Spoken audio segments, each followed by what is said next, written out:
Bonjour à tous et bienvenue dans ce nouvel épisode de Kamel sans filtre. Exceptionnellement, c'est moi qui prends la parole pour l'introduction. Kamel est bien là, ne vous inquiétez pas, il prend le relais juste après. Aujourd'hui, il reçoit Caroline Ambolé, chasseuse de tête au Luxembourg. Elle nous parle de son métier, de la manière dont elle accompagne les entreprises, les talents et de ce qui implique réellement le rôle stratégique dans le monde du recrutement. Un échange sans détour comme toujours. N'oubliez pas de liker, de vous abonner et d'activer la cloche pour les notifications. Je vous laisse avec Caroline et Kamel pour la suite de la vidéo.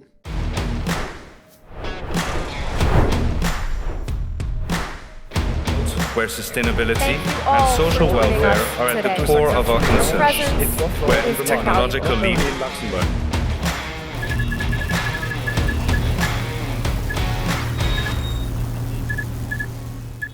Bonjour Caroline. Bonjour Kamel. Comment ça va? Très bien, et toi? Merci de venir aujourd'hui sur ce podcast.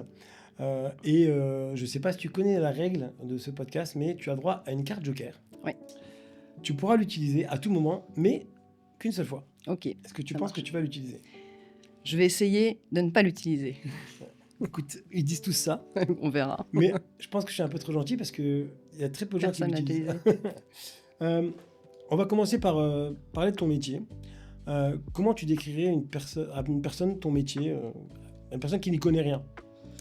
Alors, la chasse de tête, c'est le fait d'accompagner une entreprise qui recherche un profil très expérimenté, rare, spécifique, stratégique. Donc, c'est l'accompagner à recruter cette personne-là. Est-ce que c'est pas juste simple recrutement en fait? C'est juste... Non, la différence en fait entre du simple recrutement comme tu l'appelles et de la chasse de tête, c'est que la chasse de tête, on va vraiment on va cartographier le marché luxembourgeois par exemple, et on va cibler des personnes très spécifiques qui correspondent aux attentes de nos clients. On va les contacter en toute discrétion et notre valeur ajoutée aussi, c'est de leur présenter le projet de nos clients et de leur donner envie de participer à ce projet. En fait, essaie de leur vendre ton client à cette personne que tu auras identifiée. Comment tu fais pour les identifier? Il y a différentes solutions. Ouais. Il y a le réseau. Mmh. Le réseau, c'est une grosse partie. Moi, j'ai la chance, donc ça fait à peu près 28 ans que je suis à Luxembourg.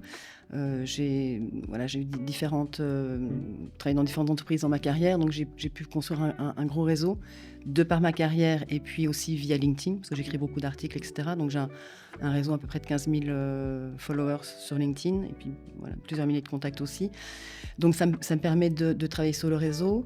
Après, tu as des bases de données. Bon, il y a LinkedIn que tout le monde connaît, voilà, mais c'est pas et puis après, tu rencontres des gens à des événements, tu lis des magazines, tu repères des personnes qui écrivent des articles. Voilà, c'est tout un travail quelque part de fourmi, mais il y a plusieurs manières de cibler les personnes. On va revenir après à ce métier-là, plus spécifiquement pour nos auditeurs.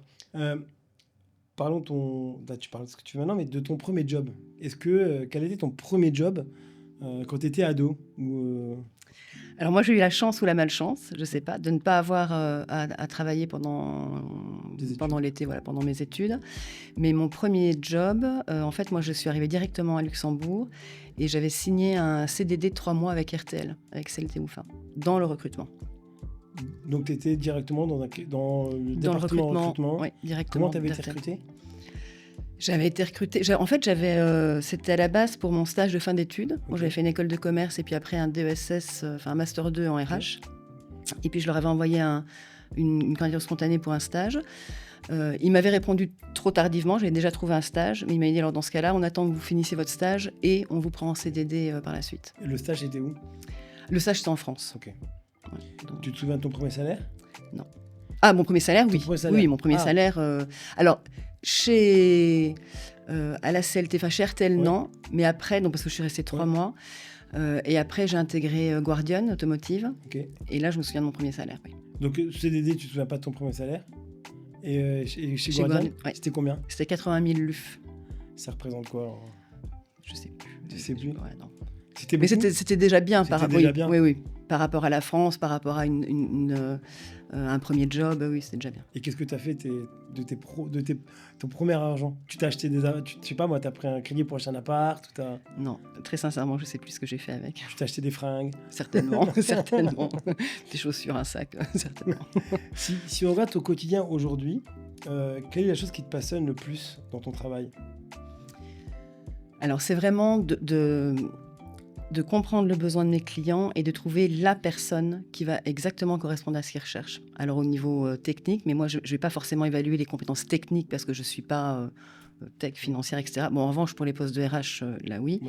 Mais c'est vraiment de trouver la personne qui va correspondre aux valeurs et à la culture. Parce que je peux trouver le meilleur CFO du monde. S'il ne va pas partager les valeurs, ou au moins un socle de valeurs avec toi, avec la firme, à un moment donné, ça va être compliqué. Donc, c'est vraiment ça. C'est vraiment de trouver la bonne personne qui fit au bon moment, au bon endroit. Et puis, c'est de rencontrer... Moi, je rencontre des personnes fabuleuses tous les jours, hein. Mais justement, tu dois trouver la personne qui fit avec la société. Pour ça, il faut vraiment très bien connaître la société avant. Ça veut dire que la plupart de tes clients actuels, tu dois vraiment bien les connaître pour trouver le bon candidat.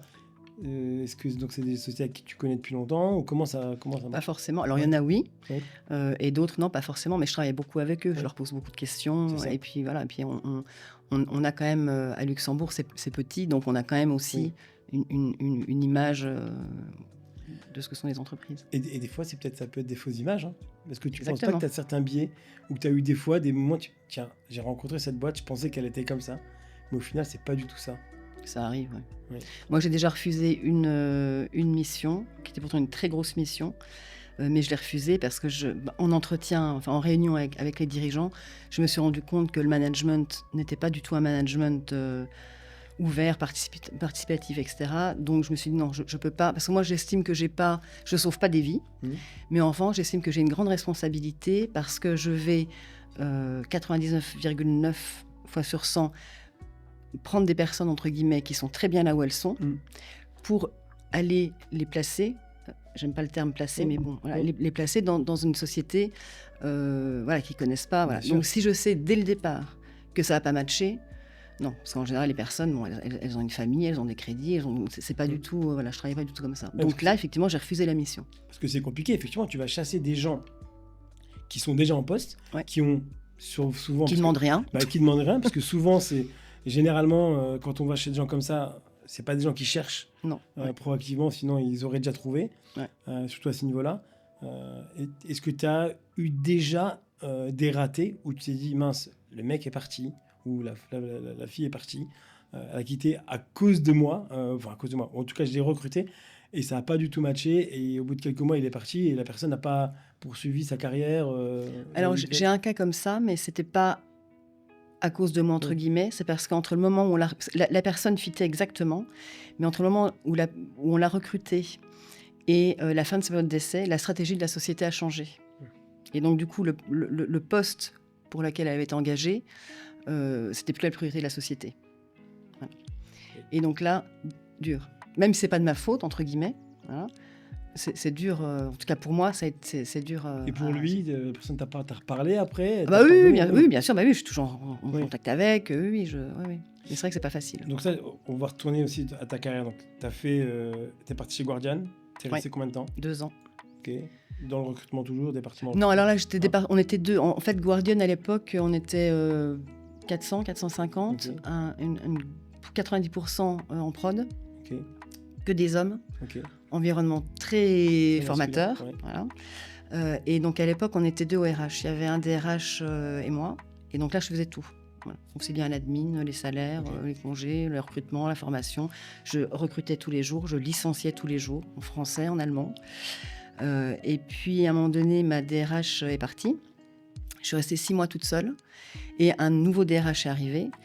Et c'est pas passé. C'est pas passé avec lui. En plus, les gens, si tu veux, avaient pris l'habitude de venir vers moi directement pendant 6 mois. Hein. Et la personne est arrivée, mais ils ont continué, tu vois, à venir me voir directement. Et ça passait pas trop bien pour lui. Et je me suis dit, bon, j'ai 25 ans, DRH, moi assistante RH. S'il y en a un qui doit partir, entre guillemets, ce sera moi. Voilà. Donc si je suis pas contente, je pars. Donc je suis partie. Et j'ai rejoint Deloitte. Ok. Combien de temps ? 14 ans. 14 ans chez Deloitte. Superbe expérience. J'ai grandi avec Deloitte. Il faut être courageuse. Je rigole, ils vont tuer mes amis courageuse, Deloitte, mais ils savent que je plaisante. Oui, non, oui et non. Je pense qu'on est fait pour un Big Four ou on n'est pas fait pour un Big Four. C'était en quelle année, ça ? Je suis arrivée chez Deloitte en 98. Ah oui, donc c'était vraiment tout premier. Donc, ça On veut était, dire que on était 350. Ah, génial. Donc, On était 3 au RH, ouais, 350. super. Moi, en fait, chez Deloitte, j'ai commencé au conseil. Mhm. On était 30. Oui. 30 au conseil. Et j'ai commencé dans la chasse de tête au conseil. Et puis, on était 2, on avait monté la cellule chasse. Et puis, au bout d'un an, j'ai une collègue en interne, RH interne, qui est partie en congé mat. Et là, un associé m'a demandé si je voulais la remplacer. C'était qui, l'associé? C'était Franz Prost. Ok. C'est Franz Prost. Je n'ai pas connu. Et puis, donc j'ai accepté, parce que ça me permettait Oui. de voir autre chose. Hein. Et puis, je ne suis jamais repartie, en fait, de l'interne.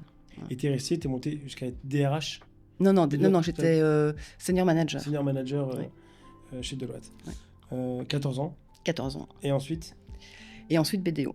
BDO. BDO DRH pendant 6 ans. Ok, donc tu as fait. Ouais, ça fait J'ai fait 20 ans de Big. Voilà. Et après BDO, tu es. Après BDO, j'ai décidé en fait de quitter BDO et j'avais 2 solutions. C'était soit chercher un poste de DRH avec les bons côtés et les mauvais côtés comme dans tous les postes, voilà. Soit monter mon cabinet de chasse. Ce qui en fait, moi, c'était mon objectif. Dès la fin de mes études, j'avais un plan de vie très, Cadré. très cadré. Je m'étais dit, voilà, à 40 ans, j'aurai un mari, un enfant, une maison et un cabinet de chasse. Et donc, Bon, voilà. tu me connais, Et c'est pas du tout comme ça. Donc tu n'as pas eu ça, quoi, au final. Alors j'ai eu ça, puis j'ai plus eu Oui, ça, oui, voilà. oui, voilà. Mais et à 40 ans, j'ai rejoint BDO, entre autres. Tu as rejoint. Et j'ai rejoint BDO à 40 ans. Ok. Voilà. Donc tu étais en retard dans ton plan de vie, quoi. Parce que c'était. Oui, non, j'étais Ouais, c'est j'étais ça. pas en retard, mais si tu veux, tout ça pour dire que donc moi quand j'ai décidé de quitter BDO, donc j'avais le choix DRH Ah ou oui, monter mon cabinet de c'est ça. chasse, et voilà, et je me Ah, disais si je le t'avais fais pas pas encore, oui. maintenant, je me dis si je le fais pas maintenant, je regretterai. Donc j'ai commencé à discuter avec des personnes de mon réseau, dont des anciens de Deloitte, et je dis voilà, j'ai cette idée-là, monter un cabinet de chasse, qu'est-ce que tu en penses? Et tous m'ont dit mais écoute, vas-y, nous on te suit, t'es la meilleure placée, tu nous connais, on te connaît, tu connais les métiers. Ce qui n'est pas le Oui, cas de tous les je connais recruteurs. tout Voilà. Tu connais les enjeux de ton entreprise, tu sais ce qui se passe quand un recrutement est loupé, enfin tous les coûts directs, indirects, etc. Donc il a dit, c'est une super idée, vas-y, lance-toi. Je me suis lancée et puis je ne regrette pas du tout. Et effectivement, ça a marché dès le premier mois parce que je pense que les 12-18 premiers mois, 90% de mes clients, c'est des anciens de Deloitte. Oui. Moi, j'avais beaucoup communiqué sur ce changement DRH cabinet de chasse. Et donc là, oui, j'ai plein d'anciens de Deloitte, notamment, qui m'ont contacté. Donc, en plus, ils sont sortis dans. Voilà, ils étaient ailleurs. etc. Voilà, ils étaient ailleurs. Et ils me disent, bah, bah voilà, on a vu que tu avais bougé. Voilà, Et c'est- aide-nous à recruter. c'est pas compliqué de toujours devoir aller chercher des contrats en chasse de tête. Des fois, il y a des mois où ça explose, ou des fois un peu moins. Oui, voilà. Alors, C'est cyclique. Oui, c'est assez cyclique. Pendant 2 mois, je peux très bien ne signer aucun contrat. Et puis la semaine d'après, en signer 5 d'un coup. Tu Et vois, ça te stresse quand tu signes pas? Alors au début, les 6 premiers mois, ça m'avait pas stressé parce que ça tombait tout le temps. Oui. Voilà. Et puis le premier mois où j'ai pas signé le contrat, là je me dis bon, qu'est-ce que je vais faire, qu'est-ce qui va se passer, voilà. Et puis là à la maison on m'a dit alors non, c'est pour commencer comme ça et stressé dès que tu signes pas un contrat, tu retournes salarié. Et je dis non, ça c'est pas possible. Donc mais effectivement maintenant bon ça fait 7 ans. Mais maintenant, je le gère beaucoup mieux. Enfin, je le gère. Voilà. Et je sais en fait que si tu lisses l'année, tout se passe très bien, quoi. Mais c'est vrai que c'est pas fait pour tout le monde. C'est ce que je dis à chaque fois. C'est pas fait pour tout le monde parce qu'il faut être capable de gérer le non récurrent, quoi. Et justement, il y a pas des méthodes pour les chasseurs de tête de faire quelque chose de plus récurrent ou de faire, tu sais, du part-time chez un client, quelques heures, etc., en consulting. Oui, mais ça m'intéresse. Ça Je pourrais le faire. t'intéressera. Et moi, avec Oui. mon passé de DRH, Bah, je bien pourrais sûr. faire du conseil RH, mais c'est pas ce qui m'intéresse. Moi, ce qui me drive vraiment et ce que je préfère dans les RH en général, c'est le recrutement, c'est la chasse. Et pourquoi? C'est le fait de discuter avec ces candidats-là ou de leur trouver, vraiment de les mettre dans la meilleure posture possible, meilleure position possible. Oui, c'est d'avoir un impact. Alors après, l'impact, tu peux évidemment l'avoir en tant que DRH, hein, absolument. Mais c'est vraiment de rencontrer des gens. Parce que, étant donné que moi, je fais que des niveaux très élevés, je rencontre des gens qui sont passionnants, 9 fois Oui. sur 10. Tu vois, donc j'apprends plein de choses tous les jours. Et puis c'est vraiment de trouver la personne qui fit avec les besoins de mon client. Et puis, parce que moi, je les suis après, tu vois, aussi bien côté client que côté candidat, une fois qu'ils ont intégré la société. Et c'est de voir voilà, que j'ai aidé la société à se développer, à grandir. Voilà. Tu as déjà... Est-ce que tu es fier d'une position ou d'une personne que tu as placée quelque part et tu te dis waouh, c'est cool, j'ai vu son évolution, il a été recruté, j'en sais rien, il était senior manager ou un directeur, et là maintenant c'est le patron de la boîte. Est-ce que Alors, en tant que DRH, oui, parce que si je regarde par exemple Deloitte, moi j'ai travaillé pour tous les départements de Deloitte en 14 ans. Et les dernières années, notamment, je travaillais pour le taxe, le département fiscal. Et je pense que 80% des associés qui sont aujourd'hui en taxe, sans les nouveaux qui sont arrivés ou qui sont arrivés après moi, je les ai recrutés en tant que junior, ils sont associés aujourd'hui. Donc, je me dis, bon, c'est quand même plutôt cool. C'est cool. Quoi. Et sinon... Et ils sont retraités à 50 ans. Voilà, c'est ça. Là, il y en a un qui va bientôt partir, je l'ai recruté en tant que junior, je me dis, c'est pas possible. Mais sinon, en tant que chasseur, oui, il y a différents postes pour lesquels ça a eu un vrai impact. Tu peux donner un nom de quelqu'un que tu dis, tiens, cette personne-là, je suis très fier de sa réussite, je l'ai accompagné à un moment donné dans sa carrière, etc. Ça peut être quelqu'un qui est maintenant à la retraite, ça serait plus facile pour toi de le dire. À la retraite... Ou pas forcément, mais quelqu'un en place. Mais... Alors, est-ce que je vais donner un nom Tu peux. Oui. Je vais donner son prénom, par exemple. Vas-y. Léonie. Il n'y a pas beaucoup de Léonie, à mon avis, on va trouver... Non, Léonie, je trouve qu'elle a un beau parcours. Ouais. Ok. Est-ce qu'il y a une chose dont tu aimerais te débarrasser au quotidien, une tâche que tu fais au quotidien, que tu n'aimerais plus faire? Alors, je l'avais fait avant de commencer. Parce que moi, tout ce qui est chiffres, compta, c'est pas du tout mon truc. Donc, je m'étais dit, si moi, je gère ma compta, au bout de 3 mois, je fais faillite. Donc, avant déjà d'avoir créé ma société, j'avais une fiduciaire. Okay. Et donc, tout ce qui est compta, tout ça, tout ce qui est administratif... Et tu sais même pas, ça se trouve toi-même... Où est-ce que tu en es au niveau des chiffres? Tu dois leur demander ou... Si, parce que j'ai quand même un petit tableau, à la base. Mais non, c'est eux qui gèrent tout. Est-ce que tu as eu un raté professionnel? Parce que tu as été assez linéaire, d'après ce que j'écoute. Ouais. Est-ce que tu as eu des ratés professionnels? Non, parce que j'ai pas eu d'accident de parcours. Ce qui peut arriver, hein. Il y a plein de personnes top qui ont des accidents de parcours et ça fait partie de la vie. Mais non, j'ai eu la chance de ne pas avoir ça. Justement, toi, en tant que chasseuse de tête, dans les parcours des gens, des fois, on dit que les échecs, justement, ça forme. Et on parlait tout à l'heure que tu n'as jamais travaillé, tu n'as jamais galéré pour payer tes études. Tu n'as pas eu besoin de le faire. Est-ce que tu ne penses pas que les moments difficiles rendent des gens forts? Tu sais, tu connais cette phrase-là. Comment toi, tu vois ça? Comment toi, tu imagines ça? Je pense que tu apprends, on le dit tout le temps, tu apprends de tes erreurs, tu apprends des échecs, tu apprends des moments durs. Donc, effectivement, c'est, je pense, une force que les personnes qui ont connu ça ont par rapport à d'autres. Et tout à l'heure, je disais, c'est une chance de ne pas avoir eu à travailler ou une malchance, je ne sais pas. Mais au final, avec le recul, à 52 ans, parce que je ne disais pas ça à 16 ou à 18, mais je pense que ça t'apprend... la réalité est moins dure. Oui, quand tu t'arrives. Oui, ne serait-ce qu'à la sortie de l'école, quoi. Tu vois, voilà. Donc oui, je pense que ça m'aurait appris d'autres choses, de devoir travailler. Et si tu n'avais plus à jamais à travailler avec une personne, ou est-ce qu'il y a une personne avec qui tu n'as... J'en ai plusieurs. Ok. Des noms. Non, mais elles se reconnaîtront ou pas, parce que la remise en question, c'est pas forcément leur point fort. Mais oui, non, il y a plusieurs personnes avec qui je travaillerai. C'est quel type de personne? Qu'est-ce qui s'est passé? Pourquoi? Au niveau des valeurs. Au niveau des valeurs, ça va être des associés. Voilà. On ne partageait pas les mêmes valeurs, la même notion de respect. Même... Alors, valeurs. Alors, je vais te le dire. Pour moi, oui, on met tout et n'importe quoi. Oui. On met tout et n'importe quoi dans valeurs. Ouais. Aujourd'hui, oui, moi je suis quelqu'un qui a des valeurs. Et après, tu vois, on les placarde sur les murs et puis ça n'a rien à voir avec ce qu'ils vécu. Ça n'a rien à voir avec ce qu'ils font au final. Comment toi tu définis ça, mais vraiment? Après, il y a plein de valeurs. C'est vraiment ce que tu mets, ce que tu vis au quotidien, la manière dont tu interagis avec les autres, ton honnêteté. Enfin, oui, c'est vrai que c'est un vaste sujet, les valeurs. Mais par exemple, pour reprendre ta question tout à l'heure, avec qui je ne travaillerai plus, moi, j'ai quand même eu certaines réflexions d'associés avec qui je travaillais, où je me suis dit, Non, mais c'est pas possible, quoi. Toi, c'est pas...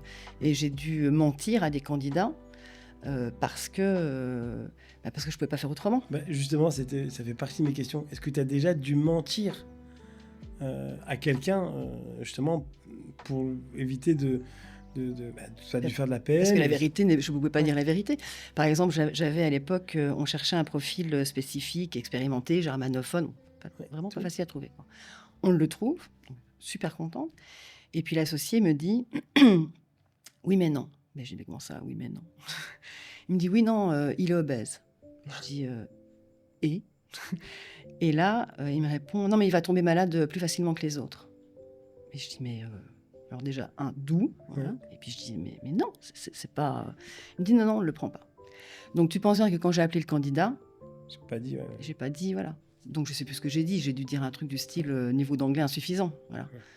Mais voilà. Et ça, par exemple, voilà, je ne retravaillerai plus avec ce genre de personnes. Tu as déjà eu des gens qui t'ont demandé des missions, qui t'ont dit écoute, moi je veux pas de femmes, je veux pas de blagues, je veux pas d'arabes. J'ai jamais eu. Et si jamais en réunion avec un client potentiel, on me dit ça, là c'est red flag et je ne travaillerai pas avec.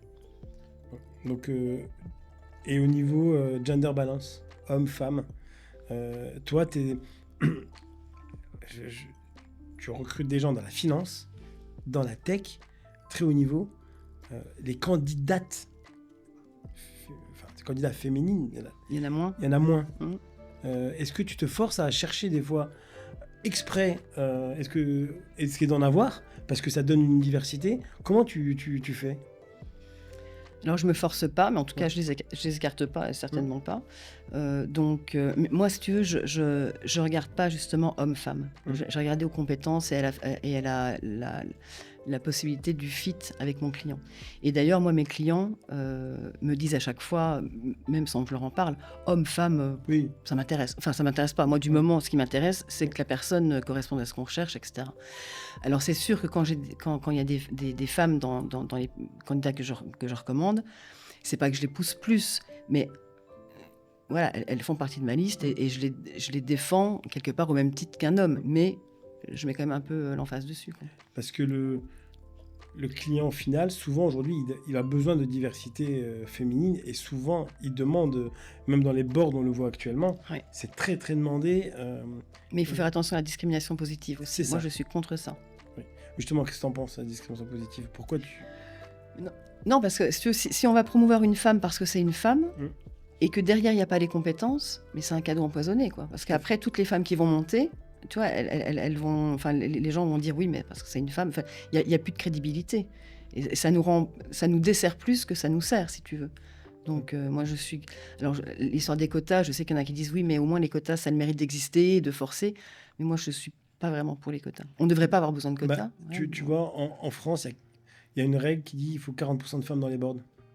Au Luxembourg, elle n'y est pas. Et parce que pas pour autant. Il ne faut pas créer une loi pour ça, ou toi tu penses qu'il ne faut pas? Il faut le faire naturellement. C'est sûr que ça prend plus de temps quand tu le fais naturellement. Ouais. Mais quand tu regardes les boards aujourd'hui, moi je travaille avec différents boards et j'ai recruté aussi des personnes pour des boards, c'est quand même souvent des hommes 50 plus, blancs, qui se connaissent tous entre eux et puis qui vont chercher l'ami d'un tel ou et pour les placer dans les boards. Donc c'est vrai que c'est pas encore complètement ouvert, quoi. Mais justement, ça va sur une autre question qui est un peu liée. Est-ce que tu es déjà arrivé de dire, ben voilà, on doit recruter lui parce que c'est un copain de ou le fils de, et tu as dû, tes compétences, tu as dû en fait les passer outre, les compétences de la personne. Ouais. Est-ce que c'est déjà arrivé? Oui, certainement. Enfin... Oui, alors, en tant que chasseur, non. Tu t'as pas remarqué, mais je veux dire, ils l'ont pris parce que tu sais que... Oui. Non, certainement. Enfin, j'ai plus d'exemples concrets, mais oui, en 20 ans... Je dis en tant que chasseur, non. Mais avant, oui, en 20 ans, oui. Clairement, on a dû recruter des personnes parce qu'elles connaissaient un tel. Et qui n'étaient pas forcément à leur place? Ouais, non, pas forcément. Mais j'ai eu, toi, en tant que chasseur, pour le coup, j'ai eu l'exemple inverse, où j'avais rencontré une personne qui m'avait contacté pour recruter un profil. Et puis la personne me dit, écoutez, je travaille avec vous, j'ai eu plusieurs entretiens avec d'autres cabinets, mais voilà, je travaille avec vous. Et puis, envoyez-moi votre contrat. Donc, j'envoie mon contrat. Et puis, il me rappelle 2 jours après en me disant, écoutez, je suis embêtée, mais je ne vais pas pouvoir travailler avec vous parce que mon actionnaire a un copain qui a un cabinet à Luxembourg et voilà, il veut travailler avec lui. Donc, j'ai pas le choix. J'ai pas envie, ça me plaît pas, mais j'ai pas le choix. C'est pas un cabinet d'avocat? Non. Non, non. Ah, non, non. Ça me rappelle. Non, Donc mais là, tu te dis, bon, c'est dommage, mais... quelle est la bêtise professionnelle que tu penses déjà avoir faite dans ta carrière? Une erreur. Avec un employé, avec un candidat, tu te dis, mince, là j'ai fauté. Ou j'ai pas été à la hauteur. Ou... J'ai jamais eu d'erreur où je me suis dit, ça va être compliqué de gérer. Maintenant, l'erreur que j'ai pu faire à certains moments, moi, je suis impatiente. Je suis impatiente, je suis assez cash. Si ça me plaît pas, je le dis. Ça me plaît, je le dis aussi, mais ça me plaît pas, je le dis. Donc, c'est peut-être des fois de pas avoir eu assez de patience quand des process ou quand des décisions prenaient du temps. Et voilà. Mais bon, rien de... Donc, ça veut dire que j'étais frustrée, quoi. Je dis, bon, il faut que ça avance. Là. On y va ou... Et donc, tu as accéléré les choses et que ça a raté, ou tu te dis... Non, j'ai pas... Bah, des fois, tu n'as pas le choix. Hein. Tu n'accélères rien du tout. Hein. Tu attends. Mais du coup, t'as pas... je pouvais être assez... pas dur dans ce que je disais, mais... Est-ce que tu as eu un ou une mentor dans ta vie? Quelqu'un qui t'a inspiré? Ouais. Qui? C'est pas trop... Alors, j'en ai eu... j'ai eu Daniel Reinert, qui était mon premier DRH chez Guardian, qui est parti monter son cabinet de chasse de tête, voilà, et qui a arrêté quand moi j'ai monté mon cabinet. Ah ouais, donc c'est une belle histoire en fait. Ouais. Et t'as pas filé ses clients? Ah ben, on était en discussion, puis au final, non, ça s'est pas fait. Mais quand je lui ai dit... c'est une des personnes que j'avais appelée pour dire, voilà, j'ai cette idée. Et puis il m'a dit, mais attends, je vais vendre, il faut qu'on parle. Et puis j'en ai un autre dont je ne donnerai pas le nom, et que je... D'ailleurs, Daniel, je vois toujours, mais une fois tous les 2 ans, quelque chose comme ça. Mais l'autre avec qui je suis toujours en contact. Et qui Et qu'est-ce qui t'apporte? C'est des hommes? Oui. Ok. Ouais, c'est des hommes. Donc c'est Daniel, forcément, oui. Que ça aurait pu être Daniel. Oui. Non, non, ce qui m'apporte, des fois du recul. Moi, je travaille toute seule, donc j'adore, mais c'est aussi des fois pas facile. Parce que tu te parles à toi-même. Alors même si j'ai un grand réseau, et justement, je déjeune avec beaucoup de monde, et puis avec des anciens collègues ou avec des DRH, voilà. Donc ça permet aussi de discuter de plein de choses et de tester des idées, voilà. Mais cette personne-là, en l'occurrence, non, elle m'aide à réfléchir. Si des fois, je vais, alors pas forcément dans la bonne direction, mais si je doute sur certaines choses, elle va me dire, mais non, toi, ou... Voilà, donc, oui, non, quand on est toute seule... Ouais, c'est pas tout le temps facile, hein. Surtout pour tout gérer, ouais. c'est un peu... Ouais. T'as jamais voulu grandir, avoir des collaborateurs? Non. Alors des fois, j'ai des personnes qui me disent, mais si tu grandis pas, c'est que ça marche pas. Ça n'a rien à voir. Ouais. Non. Je veux pas... Moi, si tu veux, ce que mes clients apprécient aussi, c'est que je connais mes dossiers de A à Z, puisque je suis la seule à travailler dessus. Ils m'appellent aujourd'hui, c'est moi. Ils m'appellent dans 1 an, c'est moi. Ils m'appellent dans 2 ans, c'est moi. Et c'est vraiment un service, quelque part, sur mesure, hyper personnalisé. Et c'est entre nous, quoi. C'est vraiment, voilà. On dit souvent que tu connais le client est roi. Oui. Est-ce qu'on pourrait dire aussi que chez toi, le candidat est aussi un roi? Dans quel sens? Ça veut dire... c'est eux qui ont le pouvoir, en fait, et qu'il faut écouter.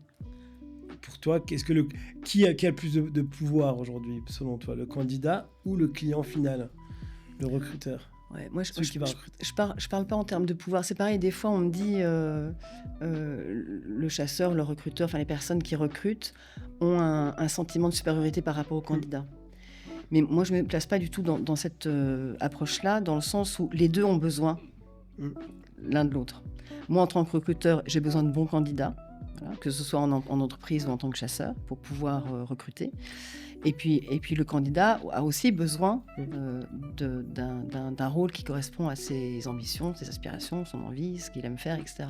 Donc moi, je vois plutôt une relation équilibrée. Maintenant, c'est vrai que quand tu regardes depuis 30 ans et depuis encore avant, mais moi je parle de 30 ans, tu vois qu'il y a des phases dans l'économie. Il y a des moments où c'est l'entreprise qui a le rôle fort, dans d'autres moments c'est les candidats qui sont en position de force, donc c'est vraiment... mais il faut faire attention parce qu'en général, ça peut vite s'inverser. Ça peut vite s'inverser. Ceux qui faisaient les rois un peu avant et qui disaient moi tout le monde veut me recruter et il y a des offres d'emploi partout, le lendemain il peut y avoir une petite crise et au final c'est... Et des fois j'entends pas mal de confrères aussi qui disent que les candidats ne répondent pas, et moi ce que je donne comme conseil à tout le monde, répondez poliment au moins. Voilà, c'est ça.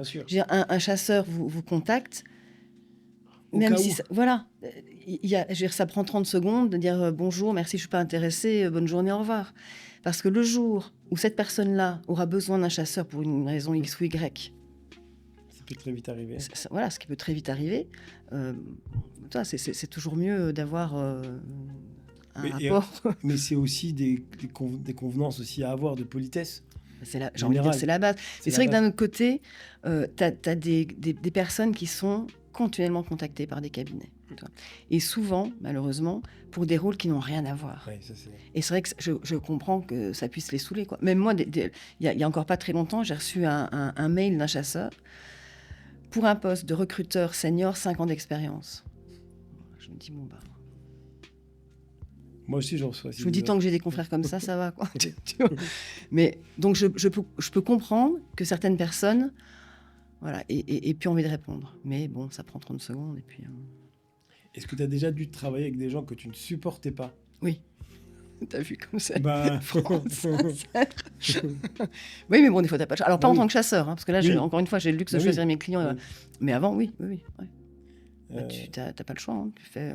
Sauf la première fois chez Guardian où je dis bon ça va pas coller, là je pars. Hein. Mais sinon oui, non, j'ai déjà travaillé avec des personnes que je vais pas te faire la blague des inconnus, comment on reconnaît un bon chasseur d'un mauvais chasseur, mais comment on fait pour reconnaître un bon candidat d'un mauvais candidat ? Alors là, ça n'a rien à voir avec la question d'avant, on est d'accord ? Rien à voir. Ok. Rien à voir. un bon candidat et un mauvais candidat ? Est-ce qu'il y a une règle ? J'ai envie de dire l'honnêteté déjà. Tu vois, moi j'ai déjà eu des candidats qui mentaient sur leur parcours ou les personnes qui arrivent qui arrivent en retard, je supporte pas. Voilà. Okay. Bon, ça c'est mon... Faut arriver genre à la minute près. Pas forcément à la minute près, mais pas un quart d'heure après. Oui. Okay. Ouais, mais vraiment, moi je suis hyper rarement en retard. C'est vraiment que j'ai été bloquée dans un bouchon. Mais voilà, c'est un truc que pour moi c'est. Mais non, donc c'est l'honnêteté, c'est. J'aime pas non plus les candidats qui sont arrogants, enfin les personnes arrogantes en général. Mais comment tu fais pour sentir qu'un candidat est arrogant ? C'est quoi le... C'est la manière dont il se comporte, la manière dont il parle, la manière dont il te regarde. C'est un ressenti, c'est un sentiment, parce que l'arrogance, des fois, peut... Oui. Être sûr de soi, des fois, c'est peut-être de la fausse... tu vois, ou alors, si je défends pas les gens arrogants ou quoi, mais je me dis que des fois, on a tendance... Ça peut être un masque, ça peut être un masque. Barrière, moi, je connais des gens, on me dit, mais lui, il est arrogant. Je me dis, non, mais pas du tout, en fait. Je le connais, ou alors est-ce que c'est ma vision un peu gentille, dire à tout le monde est gentil ? Non, mais vraiment. Non, mais je dirais que c'est un tout. C'est un tout. Toi, c'est plus dans le regard, dans la manière de te parler, c'est pas, par exemple, que le regard. Oui. Ou c'est pas... Voilà, c'est un tout. Est-ce que tu as déjà eu un coup de foudre au boulot ? Oui. Je suis mariée. Avec. Ok. Mais en fait, je voulais dire coup de foudre professionnel. Oui. Est-ce qu'il y a eu un candidat où tu t'es dit, waouh, ça, ce candidat-là... Oui. En 30 ans, j'en ai eu plein. Ouais. Et ces derniers mois, il y a eu un candidat qui t'a époustouflé sur dans un secteur ou quoi, où tu te dis, tiens, lui, c'est vraiment une pépite. Oui, qui n'a pas été recruté d'ailleurs. Ok. Ouais. Mais oui, je le trouvais très bien. Il n'a pas créé sa boîte, lui ? Non. Ok. C'est pas la personne dont on parle ? Non. Ok. Aussi, très bien. Aussi, il était très bien aussi, également. Très bien aussi, mais non, c'est pas lui. C'est vrai que j'ai rencontré il n'y a pas très longtemps, dans un secteur complètement différent. Et donc, il n'a pas accepté. C'est pas qu'il n'a pas accepté, c'est que le client n'a pas voulu poursuivre le processus. Et dans ce cas-là, pourquoi. et dans ce cas-là, tu comprends pourquoi Bah non, là en l'occurrence non, mais bon après, je peux pas forcer non plus les clients. Ah bien sûr. Voilà. Alors, à l'inverse, est-ce qu'il t'est arrivé déjà des mauvaises surprises ou des mauvaises choses face à un candidat en entretien? Il y a très longtemps. C'était au début de Deloitte, donc je devais avoir 23, 25, 27, 28 ans. Okay. On était route d'Arlon. Donc, on était encore tout petit, donc on était dans plusieurs bâtiments. Et j'avais un entretien avec un candidat. Il était tard, il était 19h30, quelque chose. Donc, j'étais toute seule dans le bâtiment, mais vraiment toute seule. Tout le monde était parti, etc. Et puis, j'avais déjà un peu des doutes pendant l'entretien, mais bon. Et puis, à un moment donné, je voulais tester l'anglais. Parce que nationalité américaine, bilingue, je dis, bon, il faut quand même... Une nationalité américaine, américaine. Mais il parlait français comme toi et moi. Okay. Enfin, il avait la double nationalité. Okay. Et je me suis dit, il faut quand même que je teste l'anglais, quoi. Okay. Et puis donc je lui ai dit, voilà, on va un peu switcher en anglais pour évaluer votre niveau. Et là, il a commencé à s'énerver et je lui ai dit, oui, mais je suis désolée, je dois vérifier. Et en fait, il était ivre, quoi. Enfin, toi, il était pas, voilà. Et il a commencé à se lever, à vouloir, être violent avec moi.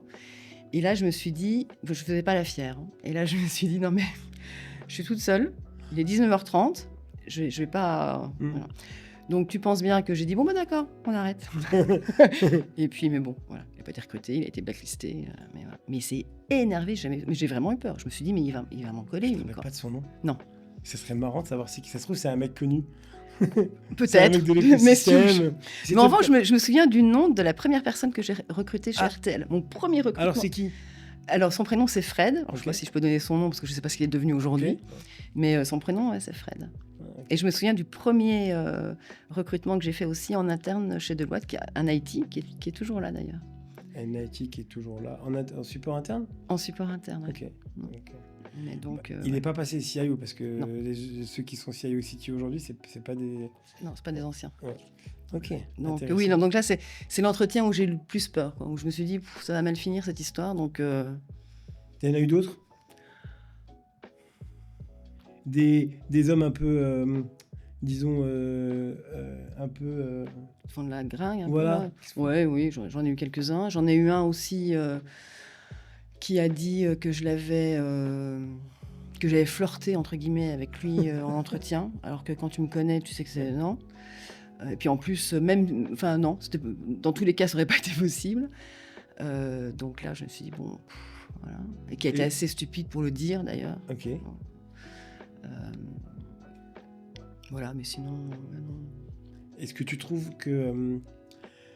Est-ce que tu trouves l'écosystème RH aujourd'hui, finance, tech, est-ce que tu trouves des points communs entre tous ces écosystèmes-là au Luxembourg?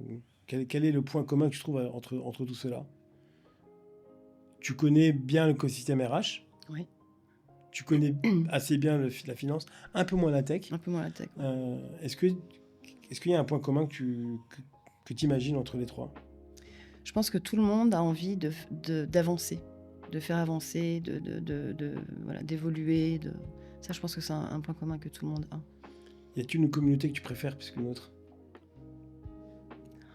Des types de personnes, des types moi, je vais pas me faire d'amis chez les DRH ou les financiers ou les techs. Après, je sais pas si c'est parce que c'est une communauté que j'affectionne plus.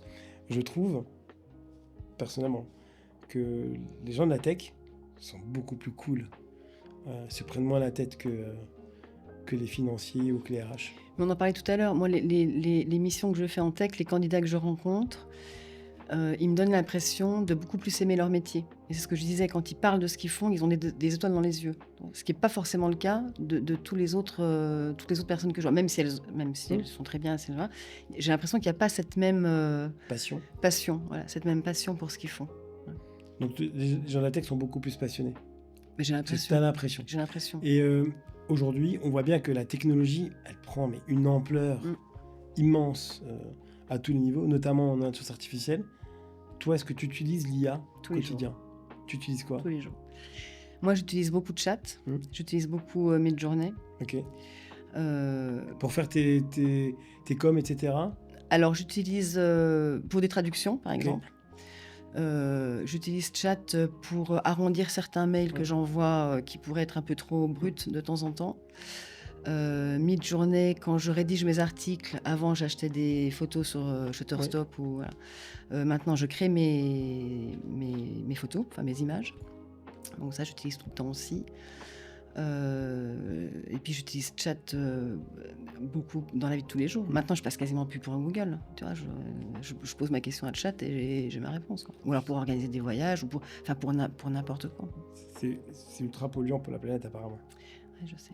Il faut pas dire merci parce que ça pollue encore plus. Ouais, faut pas. Il y en a, tu sais, qui disent merci à la fin. Ah mais tu sais que moi je disais merci s'il te plaît. Oui, oui. Mais Parce moi aussi, que au début. un jour, non mais parce que je me dis que ça a une mémoire. Mais t'as vu cette Oui. photo là, ce truc où on Mais- dit non, ne touche pas. C'est un de ceux qui disait merci. Ben oui, Tu mais, vois ça, ouais. moi j'en parle avec un des associés de Deloitte que tu connais très bien. Mm. Je lui avais raconté ça il y a quelques temps en lui disant écoute, moi je dis s'il te plaît. Alors il rigolait. Je fais attends, je ne sais, tu sais, c'est comme dans les Je sais films. pas ce que ça va devenir, quoi. Tu sais pas ce que ça va venir. Ils vont dire bah non, Kamel il était sympa avec Ouais, nous. Hein. ouais. Et il y a eu il y a quelques semaines, hein, il y a eu un article qui est apparu où justement les réponses. Alors est-ce que c'est vrai, est-ce que c'est pas vrai, est-ce que ça a été démenti depuis si tu étais poli avec, tu avais des meilleures réponses. Mais un jour ça va arriver, hein. Je pense qu'on peut. Ouais, ouais. C'est un peu inéluctable. Tu verras, on a un podcast super intéressant avec un certain Maxime Derian qui sera. Qui va passer, et là on apprend énormément de choses, on parle beaucoup de ça. Donc ça c'est l'IA, tout ce qui est crypto, monnaie, etc. Tu t'y connais un peu? Non, alors je suis pas trop dedans. Ouais, pas du tout, Non. t'as pas... Non. Et pourquoi? Est-ce que t'as une... Parce que j'investis pas, moi. Ouais, et tu dépenses. Je profite de la vie. Et donc, la technologie en général, tu utilises quoi au quotidien? Donc, ton téléphone, je suppose? J'ai mon téléphone greffé à ma main. C'est vrai? Voilà, ouais, tout le temps. T'arrives pas à t'en séparer? Non, j'arrive Même pendant les vacances? Non, j'arrive pas. T'arrives à déconnecter? Jamais. Une fois, j'ai dû déconnecter parce que sinon, je pense que c'était une raison de divorce. Ok. Donc, on est parti 2 semaines voilà, sur une île super. Voilà. Et là, j'avais un ultimatum. Si tu prends ton téléphone, on rentre, je pars. Donc, j'avais droit à 1h le matin et 1h le soir. Ce qui n'est rien pour moi, tu vois. Et je me suis dit, mais qu'est-ce que je vais faire? Et puis, je me suis rendu compte que je pense que c'était les meilleures vacances de ma vie, quoi. Parce que j'ai vraiment déconnecté. Et en fait, la Terre s'arrête pas de tourner. Si tu réponds pas à un Exactement. client, il t'envoie un mail à 17h. Si tu lui réponds à 18h30, c'est pas très grave non plus. Tu vois. Donc, mais j'avais quand même mis que s'il y avait une urgence, il fallait qu'on m'appelle. Donc j'avais le téléphone pas très loin, mais j'avais pas le droit d'y toucher. Voilà. C'est la seule fois où tu as réussi un peu à déconnecter. C'est la seule fois. La seule fois. Et tu as c'est expérience à renouveler alors. Oui. Bah, Mais ça fait déjà 5 ans et je l'ai pas attention, renouvelé. moi, je te donne ce conseil-là, mais je suis le pire. Hein. Ouais. Là, je peux te Et moi, dire je que- m'endors avec, je me réveille avec. Ouais, moi, c'est pas- Mais c'est terrible, hein, c'est terrible. Terrible. Et tes enfants? Ils sont trop jeunes, je crois. Alors, j'ai une fille de 22 ans Ah, ok. Ouais. qui est pas mal connectée aussi. Ouais. Et le petit, il va avoir 6 ans. Ouais. Donc, bon, il n'a pas de téléphone, tout ça. Et Mais, comment mais tu- tu vois, quand même, toi, des fois, quand il regarde un dessin animé sur sa tablette, là, sur un iPad, voilà, plus rien n'existe. Ah, mais ça, c'est Tu lui parles, très dangereux. Ça. Oui, tout à fait. voilà. Donc, dès qu'on. Enfin, on limite. Mais des fois, tant que Marindine, quand tu vas un peu avoir la paix, tu dis bon. C'est ça. Ou en voiture, tu vois, quand tu fais des longs trajets, tu dis bon, bah, là, c'est pas grave. Ouais, on Il va connaît- regarder on connaît pas tout de ça. patrouille, et puis voilà. T'as une fille de 22 ans. Ouais. Comment tu vois cette génération-là par rapport à toi en tant que DRH, recruteuse, etc., dans leur futur au niveau de l'emploi? C'est une question. Est-ce que tu penses pas, c'est pas devenu des enfants pas gâtés, mais ils veulent changer de job à tout. Toi, tu vois, t'as fait 2 ans, 4 ans, c'est ça, et 14 ans, je crois. T'as fait 2 ans. Ah oui, T'as- 2 ans, 14, 6. 6, 14, 6. Donc tu vois, t'es quand même resté assez longtemps. Oui. Donc je donne l'impression qu'ils veulent Ah non. faire Tous des les, années tous les 2 ans, sabbatiques, voilà, etc. c'est ça. Tous les 2 ans, ils bougent. Dès qu'il y a un truc qui va pas, ils bougent. Mais moi, j'ai plus trop cette connexion avec les jeunes, entre guillemets, parce que je recrute plus que des profils super élevés. Mais quand je discute avec des amis ou voilà, des personnes que je connais dans mon réseau qui sont DRH, et quand j'entends ce que j'entends, je me dis, je crois que j'aurais du mal aujourd'hui. Ouais, j'aurais un peu de mal. Mais Ta fille, je trouve que les bons sont très très bons. Non, elle fait des études. Ok. Ah, mais si tu veux, ma fille, elle a commencé par faire une école de commerce. Ok. Donc elle rentre en septembre. Ok. En octobre, elle me dit, maman, ça me plaît pas. Mais j'ai ça quand même que 1 mois, quoi. T'as encore 4 ans et 11 mois. 4 ans, Et puis je dis, on en reparle dans 5 ans. Et puis au mois de janvier, elle revient en pleurs. Puis elle me dit, mais ça me plaît vraiment pas, je veux faire autre chose. Ben, je dis, bah ok, mais... C'était quelle école de commerce? C'était lycéenne à Nancy. À Nancy. Et là, elle fait sage-femme. Donc, tu vois. Ah oui, elle fait sage-femme, complètement opposé. rien à voir. Elle a voulu faire lycéenne aussi, peut-être. Non, alors elle me dit, oui, vous m'avez forcé à faire une école de commerce. Je dis, non, comme vous. Je dis, non, on t'a pas forcé, tu savais pas quoi faire. Oui. Donc on t'a dit, tu fais une école... À partir du moment où tu savais pas quoi, tu n'avais aucune Autant faire idée. quelque chose. Voilà, tu fais quelque chose de généraliste pendant 5 ans, tu vois ce que t'aimes, c'est ce qui s'est passé avec moi. Tu vois ce que t'aimes pas, et puis voilà. Mais à partir du moment où tu n'avais pas de projet. Elle a eu de la chance de pouvoir faire une classe prépa intégrée, école de commerce, et pouvoir se faire payer ses études aussi, parce que ça coûte 8 000 € ou 9 000 € C'est ça. l'année lycéenne. Hein. Ah bah, le mois m'a coûté cher, oui. Bah oui. Je lui ai dit, tu finis quand même ton année, hein, histoire de... Mais ouais. Pour revenir à ton métier, qu'est-ce que tu détestes le plus dans ce que tu fais? Bah, c'est pas vraiment mon métier, c'est ce qu'on Oui. disait, c'est la partie compta, machin, tout ça. Mais dans mon métier, enfin le core business de mon métier, maintenant dans ce que je fais aujourd'hui, parce que en tant que DRH, il y avait tout ce qui était admin, enfin j'ai pas trop fait d'admin, justement, j'étais surtout la partie soft. Mais moi, je sais pas, moi, rédiger des cartes policy, c'est pas ce qui me donne envie de me lever tous les matins, quoi, tu vois, par exemple. Mais ce que je déteste dans mon métier, non, j'ai rien que... T'adores ton métier. Vous devoir chercher des clients. Est-ce que c'est pas quelque chose qui est un peu difficile? Est-ce que tu chasses des clients, justement? Est-ce que tu les appelles ou pas? Ou est-ce que tu attends qu'ils viennent te voir ou...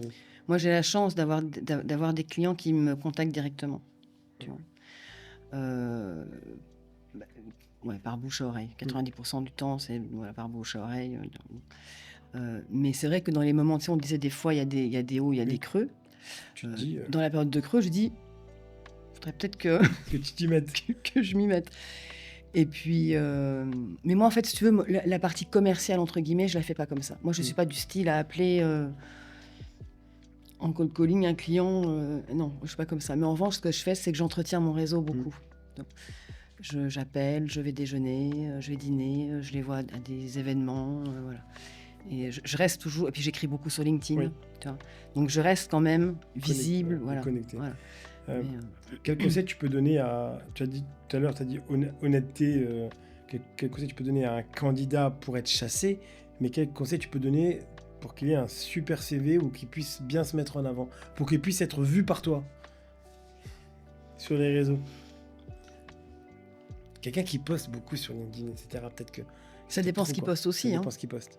Voilà. S'il poste ses photos de vacances, bon, c'est pas très intéressant. Mais s'il poste des infos à valeur ajoutée sur son activité, sur son secteur, voilà, ça peut être super intéressant. Mais si tu vois qu'il fait que poster, tu dis, mec, il bosse pas, quoi. Ah bah non, ça n'a peut rien être à à voir. l'inverse. Non, ça n'a rien à voir. Parce que tu sais pas à quelle heure il poste, tu sais C'est pas ça. comment il est organisé, Oui. tu sais pas, voilà. Ok, donc tu n'as pas un billet là-dessus? Pas du tout. Voilà, ok. Non, pas du tout. Puis en général, les gens qui postent, c'est qu'ils veulent partager. C'est ça. Donc Oui. c'est super intéressant. Et quel est le plus gros mensonge que tu as déjà vu dans un CV? Voilà, l'anglais fluent. Ça c'est un mensonge que tu as dû voir après. Mais quelque chose où tu as vu le CV et tu te dis, waouh, c'est pas possible ce qu'il me raconte. Ou c'est pas possible ce que je lis. Il y a un truc un peu hors norme. Je sais pas, j'en sais rien. Ou une passion. Il doit y avoir des choses marrantes dans les CV que tu as dû voir, non? Peut-être pas à ce niveau, j'en sais rien. Non, alors je réfléchis justement avant, parce qu'à ce niveau-là, non. Mais non, ça D'ailleurs, des anecdotes. d'ailleurs, tu demandes quand même un CV ou pas? Pour Pardon? certains. Est-ce que tu demandes un CV d'ailleurs pour certains? Oui, mais c'est uniquement pour la base de la discussion, si tu veux, pour avoir une base. Et puis les clients veulent quand même avoir le CV des personnes. Donc ça, oui. Mais plus pas de motivation. Je veux dire, ça c'est pas... Ça, c'est, voilà. Mais oui, non, le CV, oui. Est-ce que tu vois des fois des effets de chaise musicale sur le marché? Telle personne se part, donc telle personne repart, etc. Là, il va y avoir du mouvement, en tout cas dans la tech, d'ici 1 ou 2 prochains mois. J'ai des chaises musicales à très haut niveau dans la tech. Je le vois déjà, mais il y a 4-5 boîtes. Est-ce que tu le ressens quand tu vois ça? Comment tu le vois? Est-ce que tu sais que c'est des périodes dans l'année où c'est continu? Moi, je le vois, j'ai l'impression que c'est des périodes comme ça où il y a 1 ou 2 personnes qui partent et après tout bouge. Bah, ça fait effet boule de neige, quoi. Ouais. Et toi, t'es contente quand c'est comme ça? Oui, je vais pas être contente ou pas contente. Non, oui, bah, c'est le marché, c'est comme ça, quoi. Puis on le voit aussi parce que Luxembourg est petit. Oui. Tu vois, donc forcément, ça se voit plus, ça se remarque plus. Et puis on communique dessus, etc. Donc on le voit, quoi. Justement, tu travailles que pour le Luxembourg? Qu'avec Luxembourg? Alors, je travaille, oui et non. 99% du temps, oui. Et mes clients, si tu veux, ils veulent déjà des personnes qui sont basées à Luxembourg. Pour le réseau, pour la connaissance de la législation, pour plein de choses. Là, actuellement, j'ai une mission également sur Malte. Ok. Mais tu vois, encore, cette mission de Malte, parce que c'était pas prévu, oui. tu vois, une ancienne de Deloitte qui est repartie à Malte, ça doit faire 10 ans, et qui m'a appelé là, le mois dernier en me disant, bah, tiens, voilà, on va rechercher un head of tax, et donc, j'ai pensé à toi, est-ce que tu veux nous aider? En même temps t'es quand même assez bien placé pour Oui, ça. Oui. Ouais. Mais en revanche, ce ne sera pas un profil luxembourgeois. En tout cas, ça ne pourra pas être à Luxembourg. Donc Pourquoi?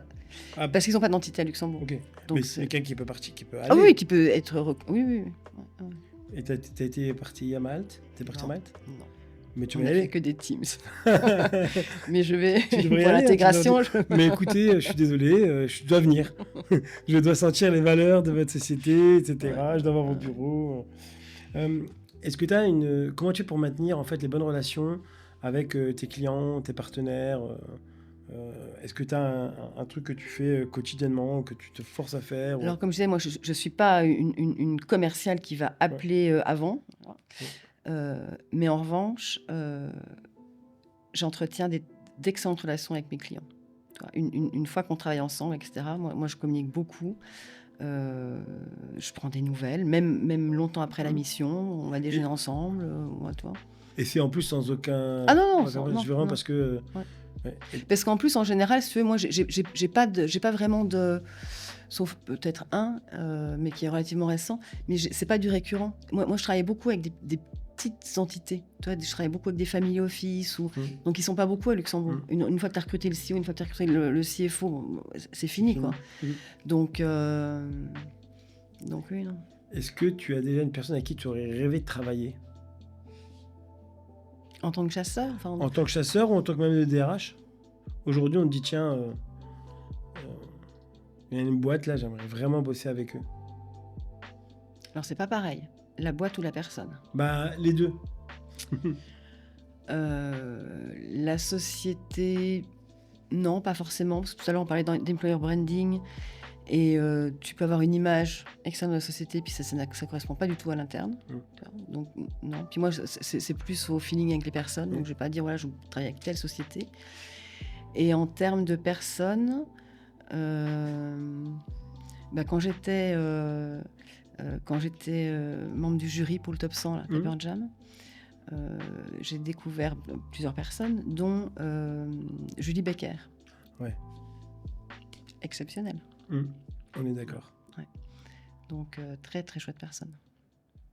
Ouais, donc... et pour le coup, ce qu'elle dit, tu vois qu'elle le fait. Oui. Tu vois, le respect, donc, tu le vois que c'est en elle.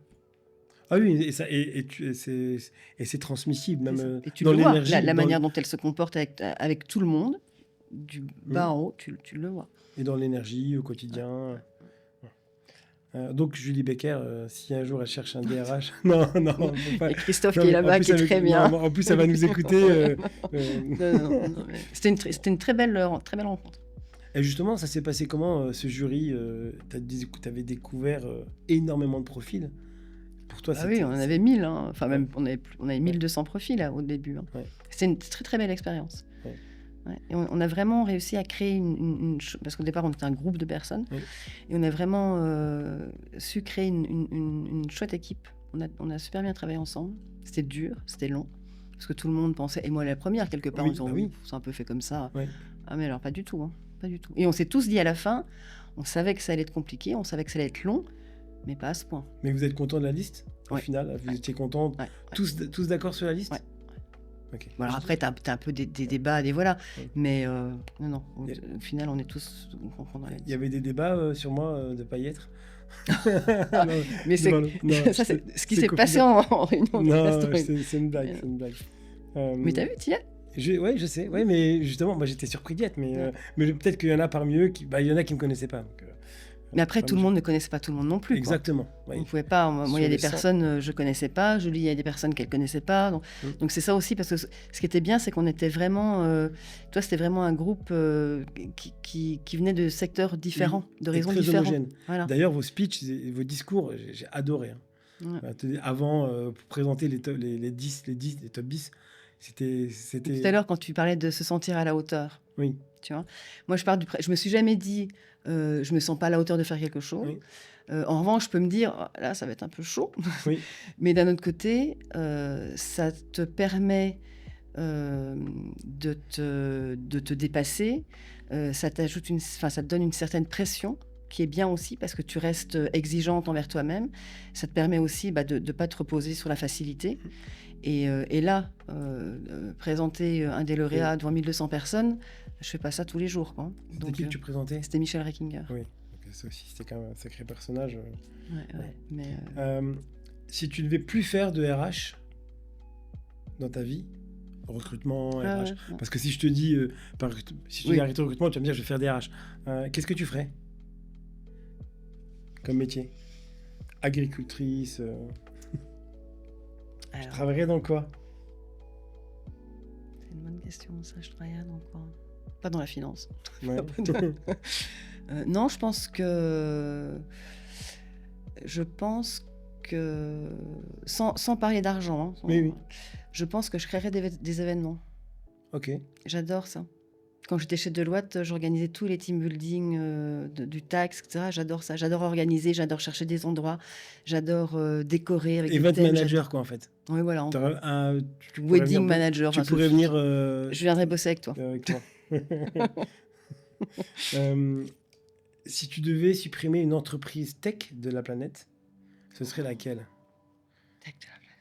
Une entreprise technologique, tu dis, franchement, ce qu'ils font, c'est un peu borderline, ou j'en sais rien, ou je cautionne pas. Ou... Il y en a peut-être pas. Hein. T'en as, toi? C'est pas moi qui dois répondre aux questions. Non, d'accord, mais... Tout à l'heure, ça, c'est un peu le côté recruteur qui... Oui, exactement. Non, en fait, j'en ai pas, personnellement, mais je sais qu'il y en a qui peuvent dire que X, la plateforme Twitter, c'est devenu un peu limite, il faut pas qu'elle soit... Je suis pas dessus. Voilà. J'entends, mais je suis pas dessus. Oui, voilà, mais moi, non. Ouais. Personnellement, non. J'en ai pas, parce que justement, je pense que tout doit exister, et au contraire, c'est ce qui permet, en fait, de voir... tu sais, des fois, voir les mauvaises choses te permet aussi d'apprécier les bonnes. C'est comme ça que je vois les choses, en tout cas. De mon côté. Oui, non, je crois que j'en aurais pas non plus. Il y en a certaines que j'apprécie plus que d'autres, mais on est quand même hyper dépendant, quoi. Toi, c'est plus ça que tu prennes n'importe quelle société. Au final, on est hyper dépendant, quoi. Et ça, je trouve que ça fait peur. Parce que regarde, quand il y a eu la panne d'électricité là au Portugal, la semaine dernière, il y a 15 jours, Espagne-Portugal, tout le monde disait, mais en fait, on se rend compte que... je t'invite à regarder Zero Day sur Netflix, la série. C'est assez exceptionnel, c'est exactement ça. S'il y a un blackout, ça peut être... On est très dépendant des technologies. Justement, la dépendance aux technologies. Est-ce que ça te fait peur? Pour l'avenir, justement, on se dit, mais remplacer, tu vois, on dit que ça va remplacer énormément d'emplois l'IA. Qu'est-ce que tu en penses, toi? Je pense que pour certains métiers, alors moi je ne suis pas une experte IA, mais je pense que pour certains métiers c'est vrai. Voilà. Mais d'un autre côté, ça va en créer d'autres. Des fois, je me dis, mais nos jeunes, là, est-ce qu'ils vont réussir à avoir... Parce que moi, il y a une qualité qui va devenir hyper importante, entre autres, c'est l'esprit critique. Et je me dis, mais est-ce que tous ces jeunes, et nous inclus, mais surtout tous ces jeunes, vont réfléchir encore? Enfin, quand je dis réfléchir, c'est, tu vois, avoir une analyse, avoir challenger, On disait- débattre. On ne disait pas la même chose quand il y a eu les calculatrices qui sont apparues. On dit ils apprendront plus leur table de maths. Enfin, nous, je pense que tous les deux, on connaît nos tables de Ah bah oui, multiplication. oui, oui. Je pense qu'un jeune de 20 C'est ans, ça. peut-être moins.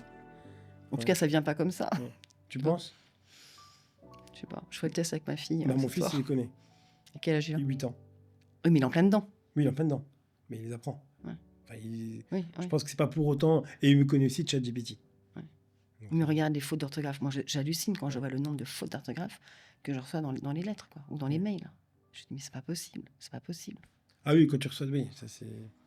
Et à tous les niveaux. Hein. Mais là, je pense que c'est. C'est la mode texto. C'est pas le fait qu'on ne sache plus. Je pense, hein, et qu'on fait pas attention, etc. Enfin, quand on envoie un mail, je prends mon cas, Ah à oui. un chasseur qui est bourré de fautes. Bah oui, mais mais maintenant, qu'est-ce que tu fais? Tu le prends, tu mets dans ChatGPT, tu Oui. dis corrige-moi les fautes. Oui, mais ils le font même pas. Ouais, mais ça c'est. Tu vois. Donc.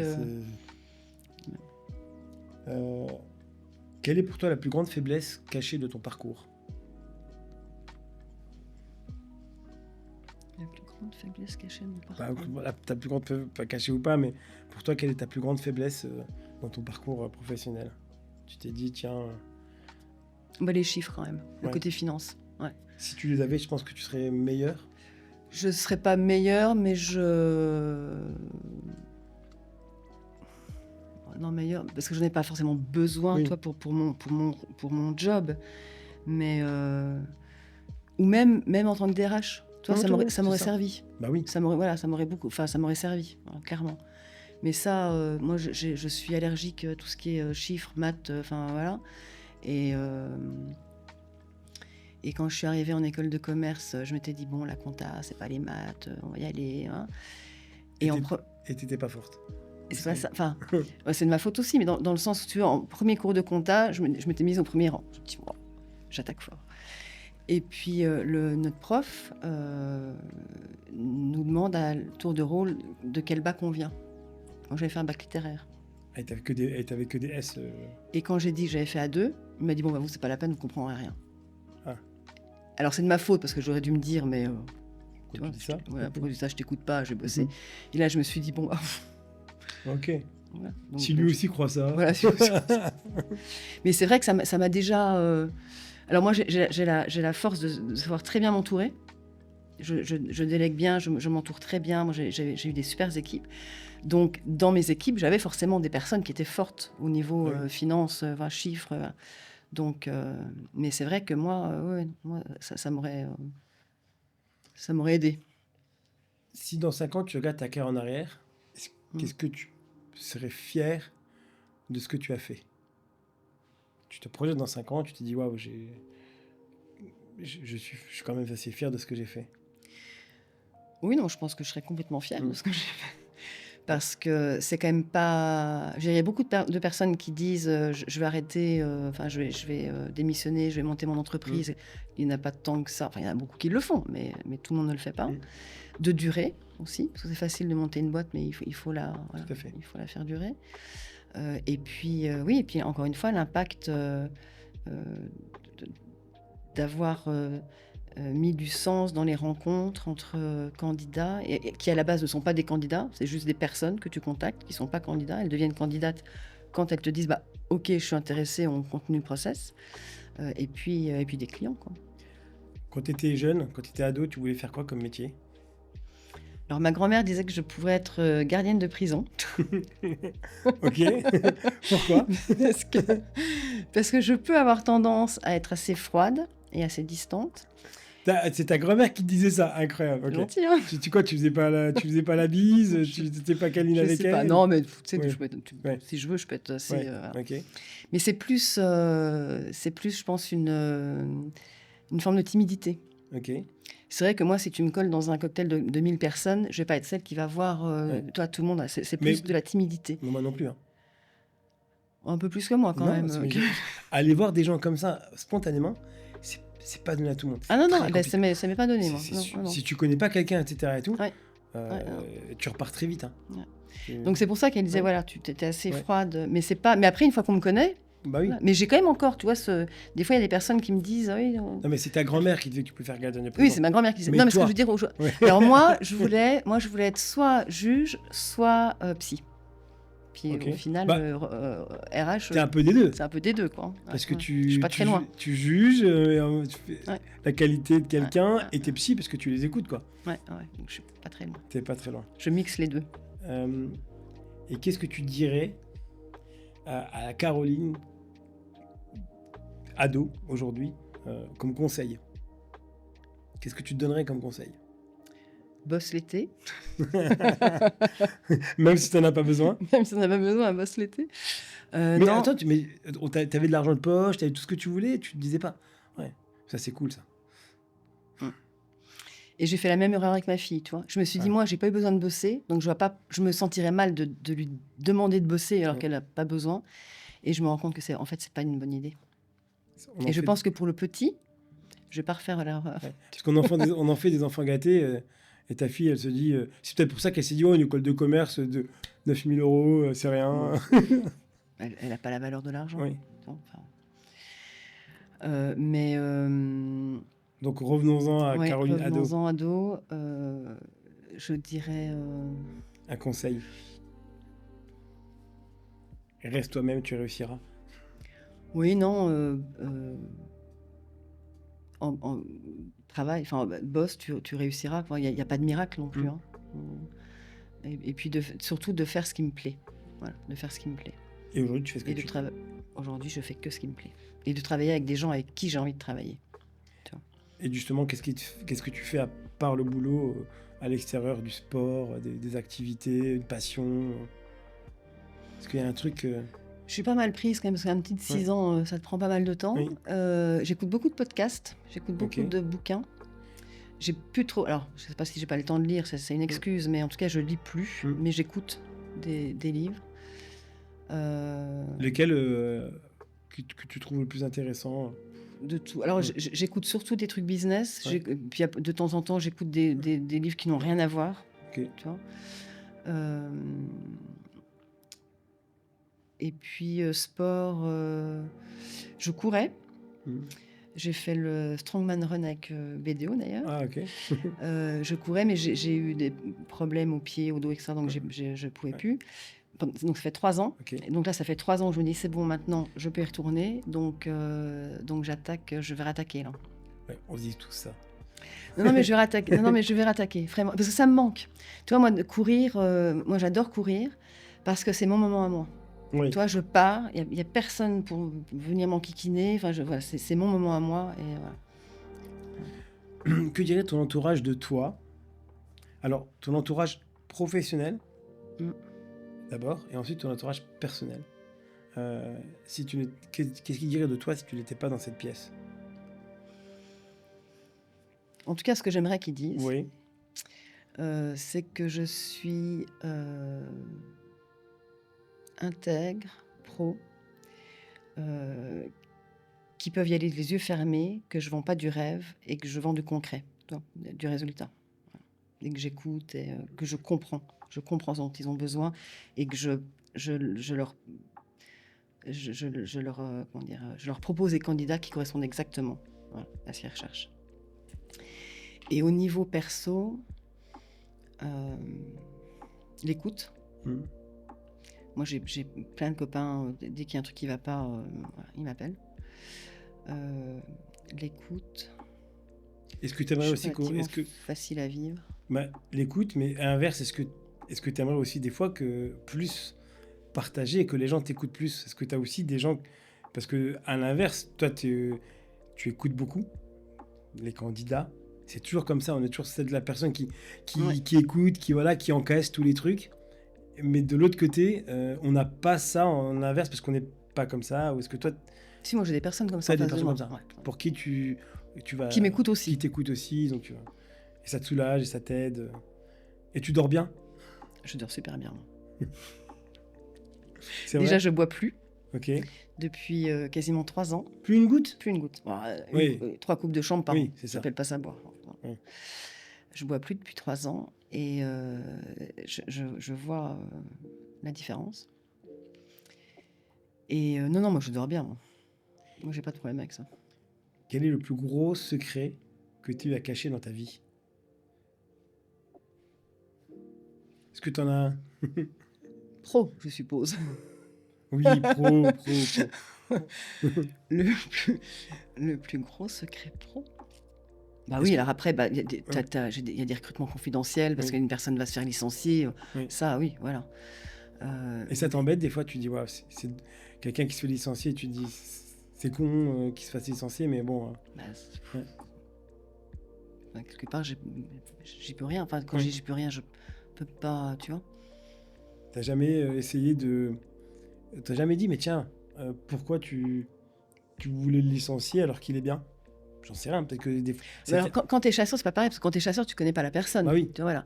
Mais en tant que DRH, oui, si, j'ai déjà fait ça. Et j'ai déjà placé une personne, enfin placé, elle devait, le but c'était de la licencier. Et je leur ai dit, mais attendez, ok, c'est peut-être pas, là où elle est, c'est peut-être pas la place idéale pour elle, mais en revanche, elle est hyper bonne là-dedans. On l'a bougé, ouais, même plusieurs. Oui. On les a bougés, et après, ils ont excellé dans ce qu'ils faisaient, quoi. Tu vois? Donc ça, oui. Ouais. Est-ce que des fois, tu t'es pas dit, j'ai été trop gentil? Ou on a abusé de cette gentillesse dans ton métier, en tant que DRH ou quoi quand tu étais du côté DRH, bon là, de toute façon, en recrutement, on peut pas... L'idée, c'est pas d'être gentil, mais... Trop gentil. Où t'as fermé les yeux sur quelque chose, alors qu'en fait, tu dis, j'aurais dû virer cette personne-là, ou la faire virer avant, j'aurais pas dû la défendre. En 14 ans de carrière, quand même, tu t'as jamais fait cette... ouais. Non, je me rappelle une fois chez Guardian. Donc c'était au tout début, j'étais super jeune. Et je te dis, je licenciais beaucoup. Voilà. Je recrutais beaucoup, je licenciais beaucoup. Et il y a une personne qui s'appelait Christian, bon, toi, 28 ans encore, après je m'en souviens encore. C'était un Allemand. Et en fait, tu sais, c'était hyper sécure, c'était du verre. Donc on avait les chaussures, les lunettes et les gants. Okay. Et une des règles, c'était d'être équipé quand tu étais sur la ligne de prod. Voilà. Et si au bout de la 3e fois, on prenait son truc, tu te faisais licencier. Et puis, cette personne-là, manque de bol pour lui, c'était la première fois, mais on avait un audit des US qui était là. Donc on avait... voilà. Ils l'ont vu. Donc ça a été direct licenciement. Et moi, je disais à mon DRH, à Daniel, je dis, mais écoute, c'est pas possible, sa femme travaille pas, il a 3 gamins, c'est la première fois, on peut pas faire ça, c'est pas... Et j'ai argumenté, hein, et à un moment, Daniel m'a dit, bon, maintenant, Karine, ça suffit. Là, je dis, bon, ok, j'ai compris. Donc là, ouais. Mais sinon, être trop gentil... Moi, je suis hyper juste. Je trouvais que c'était pas juste par rapport aux autres, parce que les autres avaient le droit, en gros, à 2 coups sans rien, et alors que lui, la première, parce qu'il y avait eu un audit, enfin, parce qu'il y a des personnes qui étaient là des US, et voilà.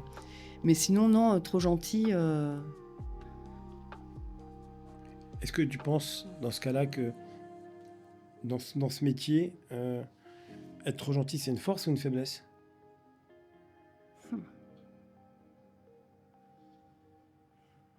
Ça dépend de qui est en face de toi. Parce que tu peux avoir des manipulateurs. Voilà. Dans le métier de DRH ou de chasseur? De chasseur de tête, ou même dans le business en général, en fait. Quotidien. Je pense qu'il faut une certaine forme de gentillesse, mais pas de naïveté. Voilà. C'est toujours plus agréable d'être avec une personne bienveillante que quelqu'un qui veut te faire tomber, quoi. Maintenant, revenons un peu, il y a eu cet épisode Covid, etc. Ça a changé beaucoup de choses sur le recrutement, ça a changé beaucoup de choses sur les employés, etc. Beaucoup veulent du télétravail. Est-ce que c'est une chose qui, à ton niveau, pas sûr, parce que c'est des C-level et généralement, mais c'est arrivé... mais quand même de temps en temps. Hein. Ouais. Ouais. On te dit quoi? On me dit une possibilité de travail. Et alors, comment toi tu ressens ça quand quelqu'un te dit ça?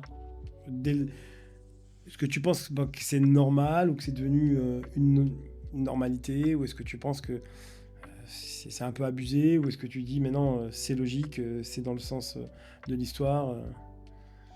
Bon, je vais peut-être pas me faire des copains là, mais je trouve que parce qu'au final, le Covid, ça n'a pas été si long que ça. Ça n'a pas été. Mais je trouve que le shift qu'il y a eu entre, on en parlait encore à midi, le shift qu'il y a eu entre avant et après, je trouve qu'il est disproportionné par rapport à la durée de la crise, on va dire. Tu vois. Maintenant, mais tout le monde y travaille. Si c'est pas 4 jours par semaine, c'est pas assez. Et autant je suis pour le télétravail, autant il faut quand même. Alors tu me diras, oui, il y a des équipes mondiales qui sont pas l'une à côté de l'autre, etc. Mais il faut quand même, pour avoir justement cette cohésion, ces échanges, cette fluidité dans la communication, etc., c'est quand même plus facile d'être ensemble, quoi. Donc oui, du télétravail de temps en temps, si tu as besoin, ou ne serait-ce qu'un jour par semaine, parce que effectivement, ça fait bien, mais à condition que tu travailles. Parce que moi, je connais quand même des personnes qui se sont fait licencier parce que quand elles étaient en télétravail, tu voyais bien qu'elles n'étaient pas connectées. Et puis qui disaient oui, mais je pensais que c'était un jour de congé. Non, jour de congé, c'est pas le jour de congé. Enfin, tu vois, il y a quand même de gros abus. Moi, je pense que les glandeurs d'avant sont encore des plus gros glandeurs aujourd'hui. Voilà. Et les non-glandeurs d'avant ? Et les non-glandeurs d'avant, je pense que non, je pense que c'est dans ton mindset. Voilà, dans ton état d'esprit. Alors après, tu peux t'organiser différemment. Tu vois, mais je pense qu'à la fin de la journée, le résultat, tu délivres la même chose. Il est là. Et des fois, tu as même tendance, quand tu es en télétravail, pour les non-glandeurs, à travailler plus. Parce que tu dis, si je travaille pas plus... Enfin, il faut que je prouve à mon boss, à je sais pas qui, que je travaille et que je suis pas en train de faire, je sais pas, tu vois. Donc, des fois, on travaille encore plus. Et puis, après, la frontière est beaucoup plus floue. Tu vois, donc quand tu pars du travail, tu es dans ta voiture, tu es parti. Quand tu es chez toi, c'est facile, comme nous, tu vois, puis tu reprends ton truc et puis tu réponds à un mail et puis tout. Donc la la frontière est beaucoup plus floue. Donc j'ai tendance à dire que tu travailles encore plus quand tu es en télétravail. C'est comme quand c'est ta boîte en vérité, que tu es à la maison et que tu... Mais c'est pour ça que c'est important de faire ce que tu aimes. Ah oui, parce que moi, du coup, j'ai pas l'impression de travailler. Exactement. Toi, quand on me dit tu travailles même le week-end, j'ai dit c'est exactement ça. Je travaille pas. Enfin oui, je travaille, mais pour moi, c'est pas du travail. Je dis oui, qu'est-ce que tu fais ? Je fais du vent, je fais rien.